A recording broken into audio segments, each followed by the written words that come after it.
In the winter of 1916, far from the trenches of the Western Front, another kind of war work was underway.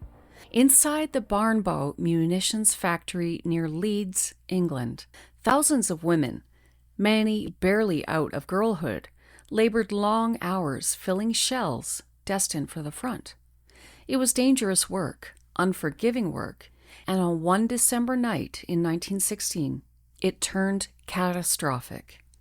An explosion tore through the factory, killing 35 women in an instant, injuring dozens more, and sending shockwaves through an entire community. But what followed was not just grief, it was silence. Official accounts were controlled, details were limited, and for families, the truth of what happened that night became blurred, reshaped over time into something easier to carry. For decades, one family believed a very different version of that story, until one man decided to go looking for the truth. Antony J is the author of the book A Penny, a Shell, a deeply personal and meticulously researched account of the Barnbow disaster and the story his own family carried for generations. And today, I'm honored to be joined by Antony to talk about that journey into history, memory, and the truth behind one of the First World War's most devastating home front tragedies. I'm going to preface this and say that normally, yes, the content on this podcast is pretty well strictly Canadian. However, this story is definitely worth the deviation away from that structure. So today we're looking at something that occurred in the UK. It does not involve soldiers. It doesn't even involve Canadians, but it involves women on the home front, and this is just as important for remembrance and for documentation. Antony J. has captured that perfectly in his historical nonfiction novel, A Penny, a Shell. Welcome to the 20th episode of Memory and Valour. I am so pleased to have you joining me here today. With me today I have a guest all the way from England, Antony J. author of the book A Penny, a Shell. It is available on Amazon, and you should really pick one up. This is a fantastic historical novel. So, Antony, welcome to the show. Welcome to Memory and Valour, and thank you for joining me at the crossroads where memory and valor meet. So, if you're up for it, why don't you tell us a bit about your incredible book, A Penny, a Shell, and what inspired you to write it? Hi, and thank you very much for having me. It's a real honor. Thank you very much. My pleasure. A Penny Shell is a love story to my great-grandmother, who I never knew, obviously, because she died in 1916. So I look old, but I'm not that old. It's a love story to her, and I wrote it initially for my mother.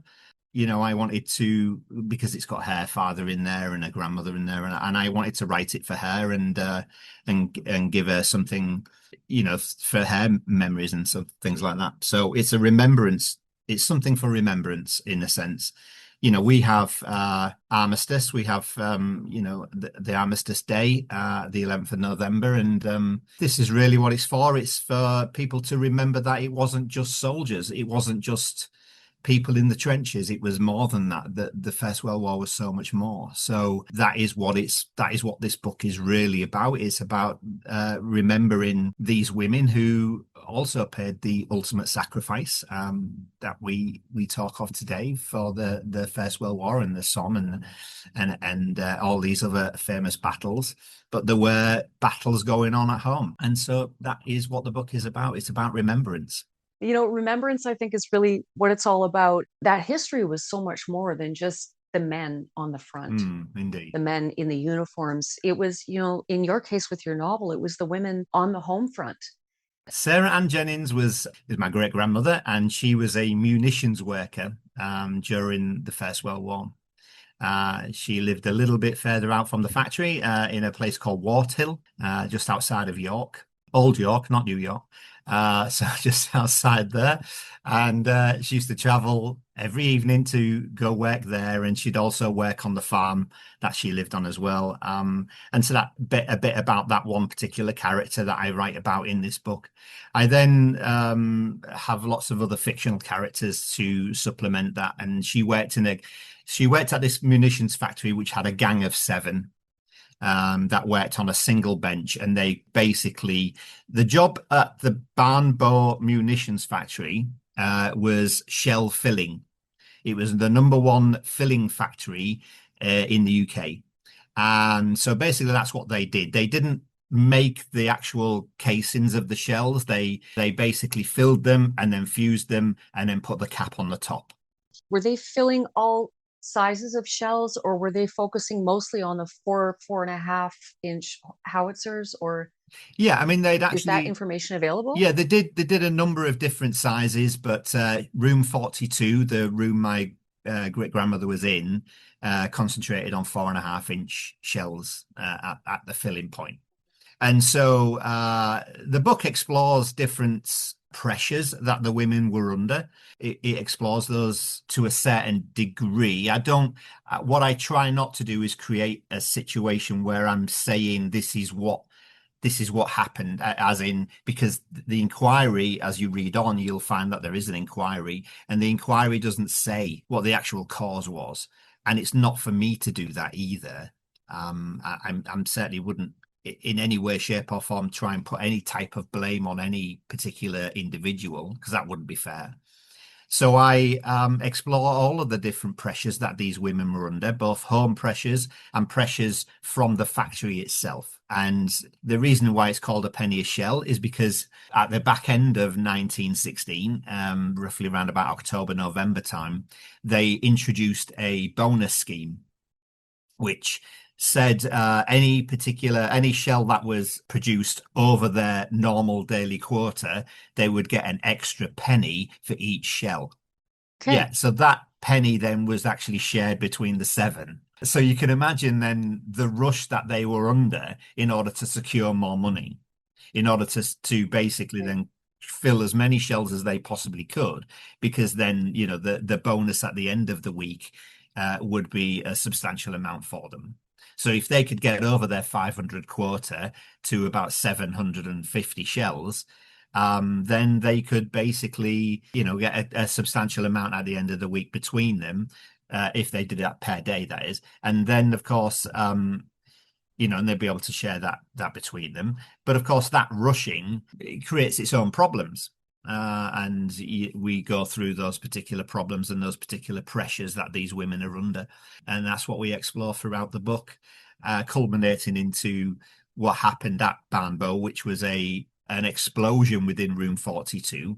Again, we don't know who or what caused that explosion. There are certain theories, and one of them being that there was some residual of amatol, which is the combination of TNT and I'm sorry, I cannot remember for the life of me the other compound, but it's a very more explosive compound, and then they used to mix the two because that was cheaper than pure TNT.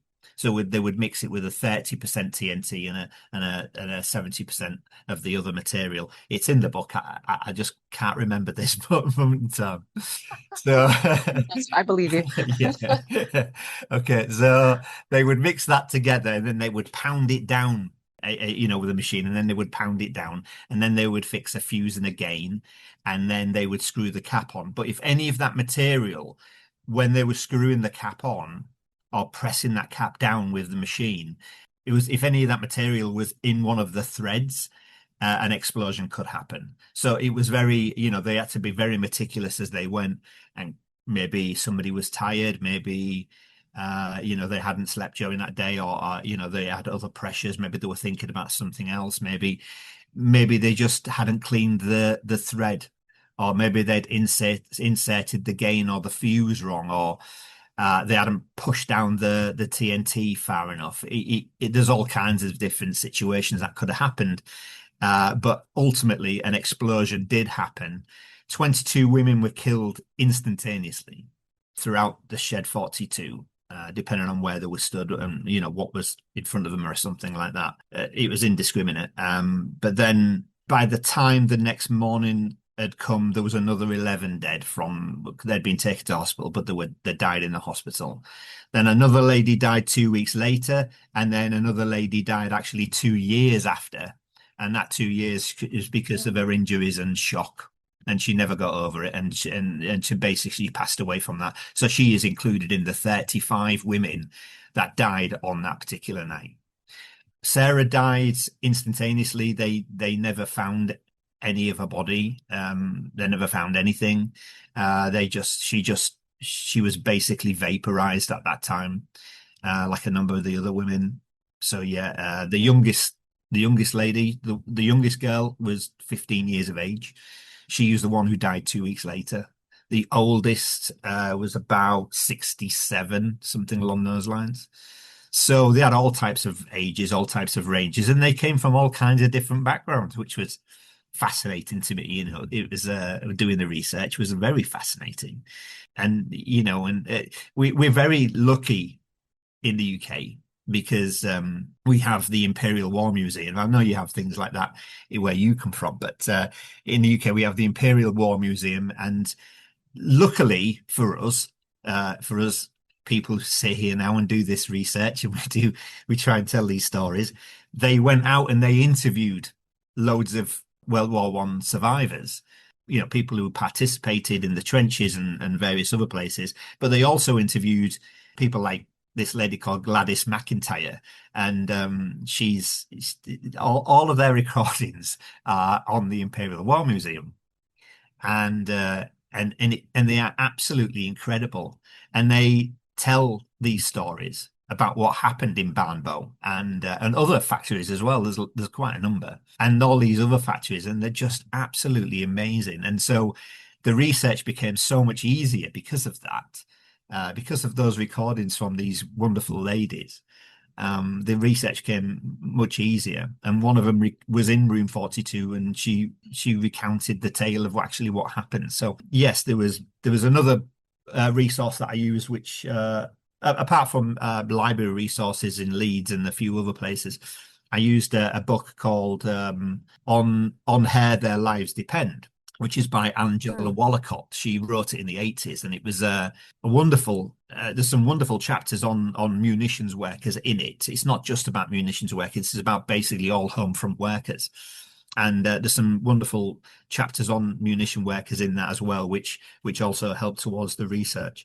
So it's I tried to ground it in as much historical accuracy as I possibly could, trying to figure out the flow of the bench and and how they would fill the shell and get it to the end point.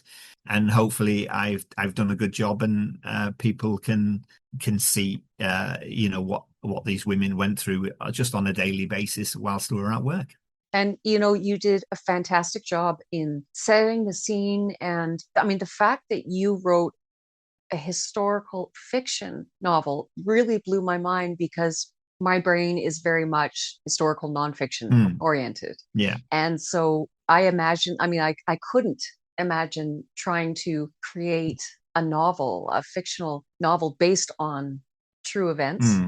And it just, the expansion it would have taken, and the research that went into your book.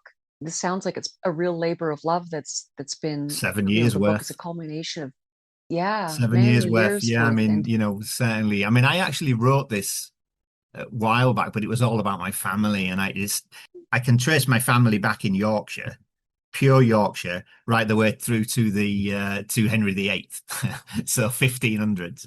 Yeah, so I started writing because we had such an amazing history at that particular point. I wanted everybody to know everything about it all, and it was just I mean, oh God, it was like I was writing War and Peace. It was ridiculous, and so I just basically took this part because I felt that this part was for me the most important part, and and I wanted to have that remembrance thing, and I wanted to be stood at the cenotaph and then have somebody like that to be thinking about. I mean, my grandfather Cecil, who was in the book, was went through the First World War and the Second World War in the Navy.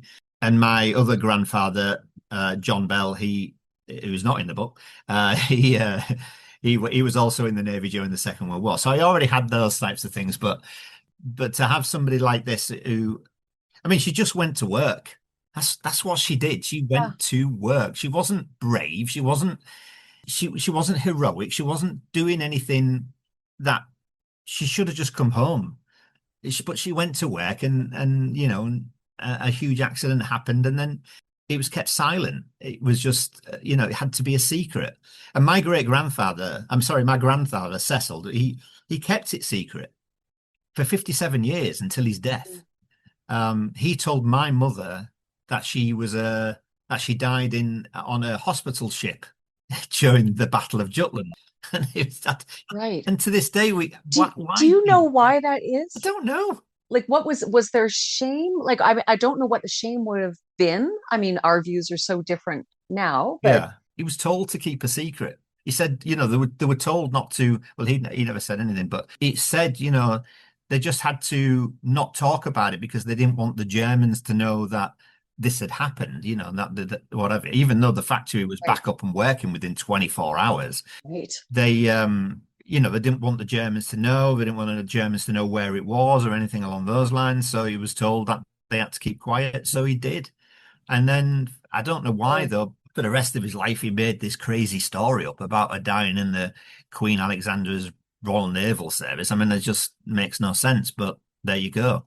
In my own research, I did read that the wartime censorship really kept it completely secret, and that the only hint was kind of a cluster of death notices in the Yorkshire Evening Post. That's right, yeah. And a bit of a tribute from Field Marshal Sir Douglas Haig. It was, killed by accident. And the public didn't really learn the full story until not at all. Many years after the war. I mean, it was not until very recently that a memorial was placed for the women of that died in that explosion in just outside of Leeds. They placed an actual memorial. That was only a number of years ago. There has been a memorial in Warthill Church, St Mary's, for my grandmother specifically. It just mentions her name because she was from that village, but or she lived there anyway. But then there's the Imperial, just underneath the rose window in the York Minster. There's a number of like cabinets, wooden cabinets, and inside there's mentions of all the Empire women who died during the First World War. They're all in there.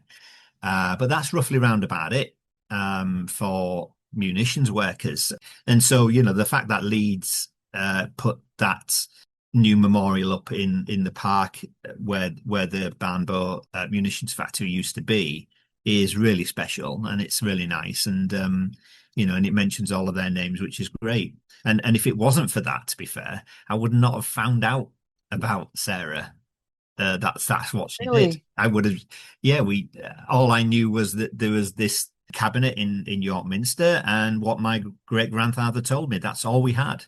If it wasn't for that memorial and she'd been mentioned on that memorial, I would not have known. And then it was a case of, because like even the Imperial War Museum has her name, but doesn't give any other details, not any other details at all. She's like completely unknown.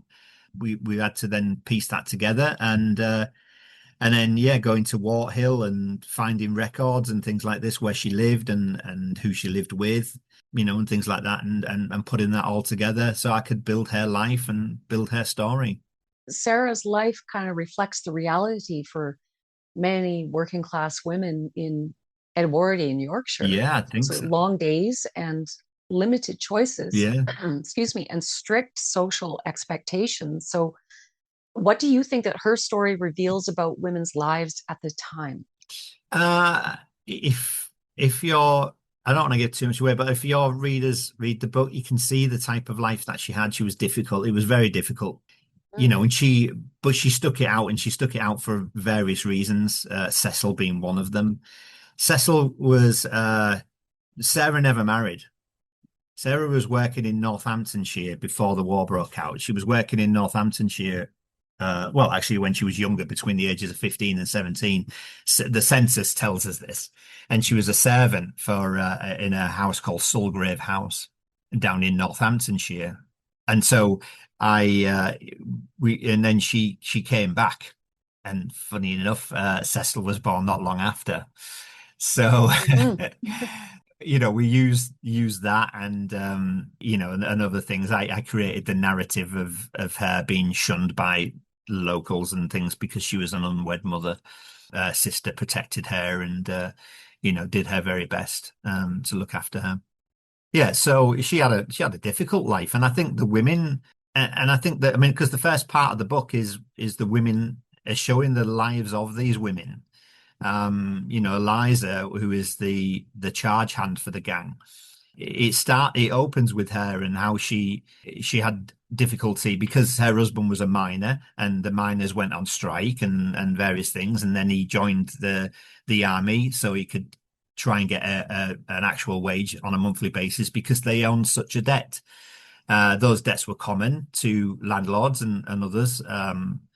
Large debts during the war were very common, and she tried to pay this debt, and it came due, and she couldn't pay it, and so that was another pressure that she was put on. And I mean, that's fictional. Everybody else but Sarah, immediate family, and William Parkin, who was the hero of Room 42, all of those people. There's only those people that really are actual people, whereas the rest are pretty much fictional. And so really I try and show, hopefully I can put that across, about what these women's lives were like. If your viewers read the book, then they can see in that. And then if they want extra sort of stories about the other women, and some of the other characters in the book, then on my website you can go there, and then I have all the other stories of like Hilda and June and Joe Atkinson and a few other of the supporting characters. There's all of their backstories before and after the explosion of Room 42. Because when I wrote this book, I wrote I don't know, 140,000 words, and then I cut it down to 70,000, and they're all in the back. So I know what that's like. You all of a sudden have to write and it just won't stop. yeah, I know. Which is, it's almost like you're being guided, perhaps. Yeah, Um, I poured it and all I out. just wanted to say, Yeah, yeah, like you're very clear in your writing about not adding what cannot be known. So the way you've approached reconstructing a life like Sarah's when the historical record is so thin is really impressive. And appreciate that. Thank you. the responsibilities that you must feel when writing about a real ancestor whose voice is lost to history, it's very impressive. Yeah. And I have a copy of your book here, because I do want to put it, since we're talking about it here, I just do want to put it on screen for the viewers. So Nice, this is it. nice new cover with my new badge on there for Nice. Yes, tell yeah. me about that if you don't mind. It's a competition that I entered before I published, which is a UK centric, a UK. It's not. I mean, to be honest, the person who won it last year was from San Francisco. So anyway, but this is a UK competition. I really like this competition because it is done by readers. The judges are readers. The judges are not industry professionals and God knows what else. They're actual readers, and then they grade your book, certain things out of 9 out of 10, and then once your loads are collected, then you either make the finalists list or you don't, and then you can get to the short list, and then you get to whether you win or not is then based solely on readers' thoughts. Readers what they put down and how they liked it. So it goes to a multiple amount of readers, which is absolutely great. And yeah, and they also have a children's competition, which is also great as well. So, and that's done by and the readers there are school children, which is just fantastic. It's a great competition that, like I say, it's not done by industry professionals, that are just looking at, is it marketable or not? It's actually done by readers who are either enjoying it or they're not. Okay, that's very cool. And Mm. so that's called the Wishing Shelf Book Yeah, Awards. that's right. Yeah. Yeah. Okay, that's really interesting. Now, is that a global thing or is it just Anybody from around sort the of world can, local yeah, to the anybody UK? from around the world can Okay. enter the competition. It's affordable and about $100 or something, not Canadian. When I actually ended up publishing, as much as I say I published it for my mum, my vanity took over, and then I Yeah. wanted I wanted to push this out to loads of people, and I just wanted to make sure all I want is for people to read it, and then when they read it, and if they give me a review, it's like it makes you feel 10 foot tall in bulletproof. I mean, it just really makes you feel good. Yeah. It really does, and it helps as well for other people to end up reading it, and then this little sticker on the front also helps people to read it.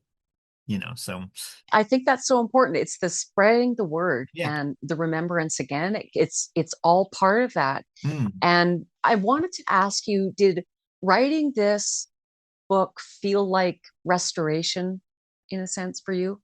I mean, what do you mean by that in a sense of restoration? I mean, like, Well, in sort of restoring, your great grandmother's memory, and she was a woman who lived and worked hard and lived and worked in a time that was very difficult for women. mm, So in restoration in the sense that this is an effort that she won't be forgotten oh yeah, and slip well, into the, if you put it that way, most certainly. I wanted to make sure that when I've done a couple of talks now as well, and I try and make sure that comes across that it's a story for not just Sarah but like any munitions worker, because we talk about all the canary girls, but do we really know what it means?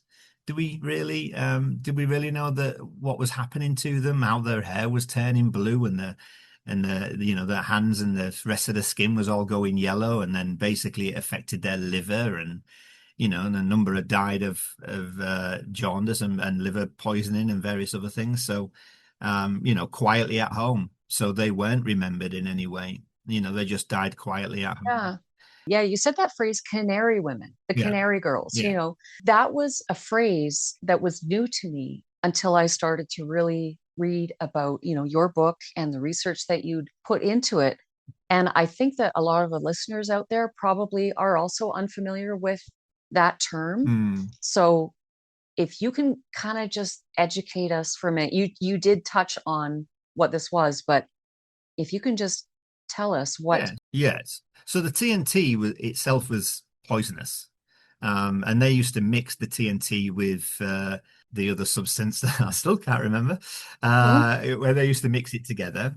But then TNT was in a sort of a dust form, and then the other compound was in a molten form.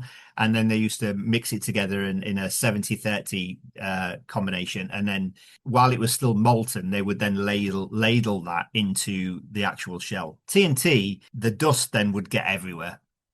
The dust would just be on everything, on everywhere, and they would be breathing it in. It wasn't until about 1917 that they gave them a makeshift face mask. Which was just a piece of wire with cotton wool in front of it, which was really hard for them to breathe, but also basically they were breathing in the cotton fibers as well. So it Yeah. was just not good at all. But before that, they had nothing along those lines. They had everything to stop a spark, but nothing to stop anything from it being ingested. They used to give them as much barley water and milk that they could drink, believing that would alleviate the symptoms of TNT poisoning. And in some cases, it may well have done. Not everybody suffered from the actual. Everybody turned yellow and everybody had their hair blue, but not everybody suffered from any symptoms in any way. The shaking of the hands and a few other things. We allude to it. Well, one lady, her name was in this book is called Rose Carter, but actually her real name was Rose Turner. And she was very young, and she was a real lady who died from TNT poisoning in York, and she was sent home, and fictionalized her in here, and she lives to tell the tale. But I wanted her to show basically for people what the TNT poisoning was actually like, and how she suffered for quite some time, long after the war, and she Yeah. had a real bad time with it. And so yeah, needed to show that, because that happened to a lot of women, a lot more than what the official account says. They say that only about 115 women died from TNT poisoning, but actually a lot of them died at home when they were poor and they were, working class, and they died at home, couldn't afford a doctor, couldn't afford, whatever. And then a doctor would come, oh yeah, she's dead, sign a death certificate that she died of jaundice or something, and it was all never recorded. So there's so many of those women out there, and so yeah, we got to make sure that that was put in. I put in there because of that. But yeah, I wanted to. It's a redemption story more than a resurrection. Let's say, I mean, it's more of a redemption story for Sarah, because all we knew was she was an unmarried mother, and she just died during the First World War, and that was it. That's it. So we never knew anything Yeah. about her. And so yeah, now we have a story to put to her name, and hopefully then my family generations. I forced my son to read the book, obviously, and Huh? my nieces and nephews to read it, and Of course. so hopefully they will pass it on for their kids and things like this. So hopefully we can keep Sarah alive within our own family at least. That is the beautiful thing about that book, is because it acts like a legacy book. Yeah. You have preserved her memory and, her life that she lived and worked. Her end was very quick. I mean, how old was your grandfather when she passed away? He would have been about 17, we think. Okay. I mean, he was born in 1898, but I put him being born slightly earlier. Just I needed things to fit a little bit easier. Yeah. But yeah, he died when he was in his 70s. I mean, his story is a whole of a number of books. I Well, mean, it's just crazy. It's like during the First World War, he was a minesweeper, and he worked around the Dardanelles and down the Mediterranean, because he joined up when he was a young boy, and so he had a quite a long bit of a service to go. And when it got to 1920, he found some woman in Bradford, and so he asked to leave the Navy, and they wouldn't let him go. So he just went AWOL, and then he rejoined in 1940, and so they forgave him. They didn't find him, and then they forgave him in 1940, and he joined what's called the Harry Tate's Navy, the Royal Naval Patrol Service, which patrolled the coasts of the UK with old men and young boys on fishing trawlers. And that's what he did. So he went on there and he did mine sweeping on a fishing trawler up and down the coast of the UK for the Harry Tate's Navy, and then volunteered for the Russian convoys, which was taking supplies to Russia up and around up by Iceland. And then he got torpedoed, and and yeah, and then some Icelandic fishermen saved him, and he spent the rest of the war in an Icelandic hospital with, getting over his injuries. So yeah, well, I crazy. am looking forward to that book, that's for I know. sure. That series. Yeah, yeah, he's such a 5'7" and a bit of a powerhouse, apparently, according to my mother. I wanted to talk just a wee bit more about sort of legacy and memory when it comes to your great grandmother. And you don't have to answer this question if it's too deep, but if you could speak directly to Sarah today, knowing what you know now, what would you want to say to her? I've never thought about that, but I guess I'd want to know. I would want to know. She apparently, according to the only, one of the only things my grandfather said to my mother, and was about her personality, about her being a hard woman. What I try and put across in the book is her being a hard woman on the outside, but really it's because of her vulnerabilities of what's happened to her since Cecil was born and things, and how Yes. her life had been. So I wanted to put the vulnerability across, because I reckon that's probably more accurate, rather than her just being a hard woman. There was more to her than that, and I would like to know what she really was like, because I believe her life on that farm would have been like, because according to my grandfather, his life on that farm was really hard because of Thomas, which is the actual name of the person who was there, who lived there, who my great grandmother, her sister, was married to. was really hard, and which is why he ran off to the Navy. So I would like to know why, why she then stuck around for quite some time after Cecil had gone. Yeah. Why did she stick around? Why did she carry on putting up with that? Why did she carry on putting up with Thomas? If he was that hard to my grandfather, and I write it that way in the book, that Thomas was a bit of a excuse my French, bastard. I would like to ask her why she stayed around, because that's the most interesting part to me as I was writing it. Why?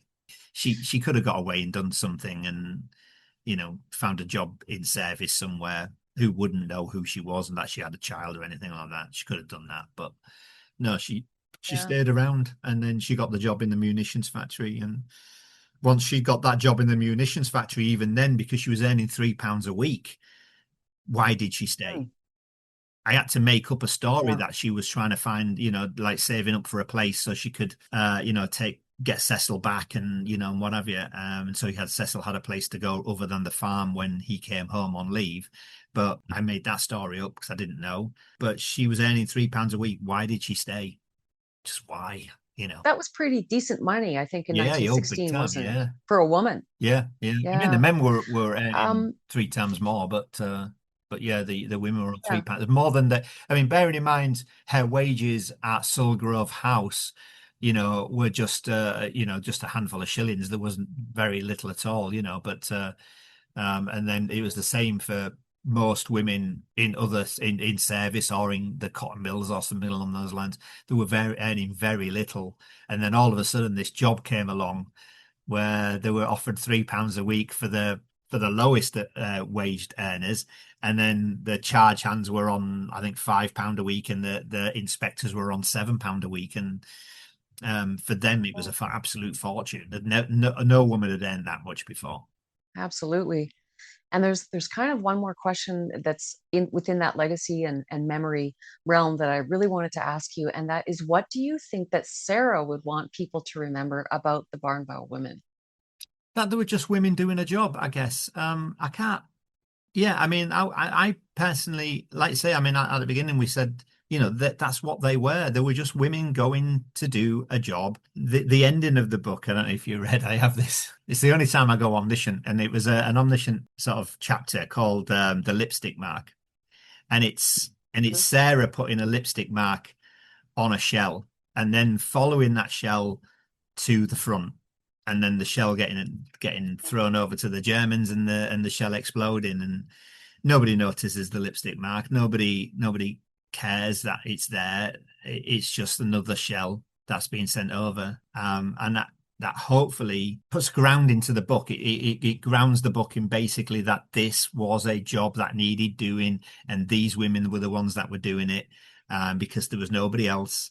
Yes, they did it for the pay. They didn't do it for patriotism. Not really. They did it for the pay.